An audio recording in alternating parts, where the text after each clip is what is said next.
Yesterday was International Day Against Homophobia, Transphobia, and Biphobia, and it is a day that is still really important because there are a lot of things going on right now in the world that are affecting young sexuality and gender diverse people and people of all ages. To be fair, there are a lot of countries I can't go to because of my sexuality. There are a lot of countries I can't go to because of my gender status, and that's not cool. And of course, I knew that when I transitioned, but people still come at me and say, well, you shouldn't have transitioned, or you shouldn't be trans then, and then you could go wherever you wanted and you wouldn't have any problems at airports.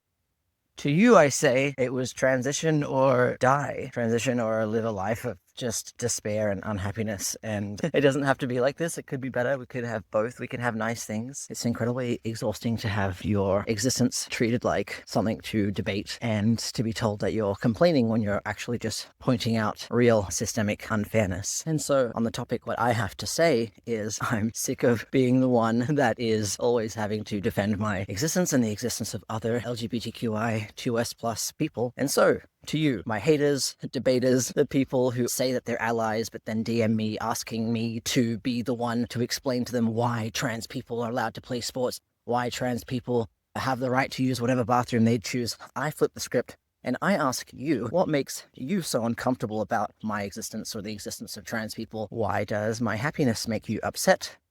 Are you upset because you're jealous? Are you upset because you wish you could be authentically you and you can't, and you haven't got the balls to do that, or the ovaries to do that? Why does it bother you when people ask for basic respect? Why is it really hard for you to show respect to people, whether that be only online or if you're one of those crazy people who are disrespectful to people in person as well? Why is that? Is it because you feel that you weren't respected growing up? Do you have some sort of unresolved trauma from your childhood that maybe you should explore with friends or a therapist? When people point out injustices, it's not whining behavior, it's pointing a mirror at bad behavior, and the people who don't like that and who call it whining are usually the ones carrying out that bad behavior, and they don't like to see themselves in a bad light. And to the people who over the years have slid into my DMs and asked me for advice or for an explanation, or to be the one to provide them with a debate as to all of these things, then I say to you, your job, if you are a true ally, is to do the research yourself, listen to experts, search for these reasons on your own. We have access to all of the information ever at our fingertips. If you don't want to use the internet, then you can go to a local PFLAG meeting or a local queer group.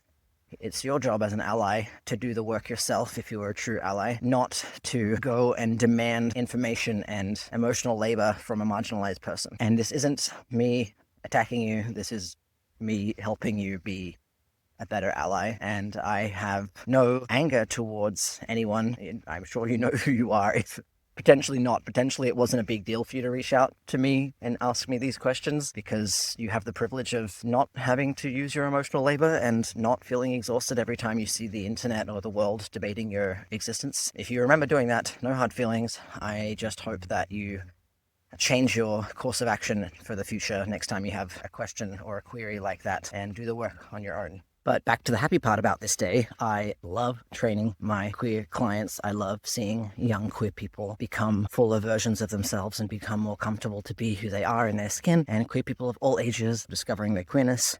I love you all. It warms my heart, and every time I have a tiring week where I'm like, what am I doing with my life?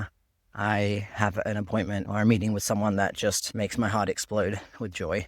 So thank you very much for everybody who has trusted me and allowed me to work with them. Happy IDAHOBIT Day for yesterday. Love you, bye.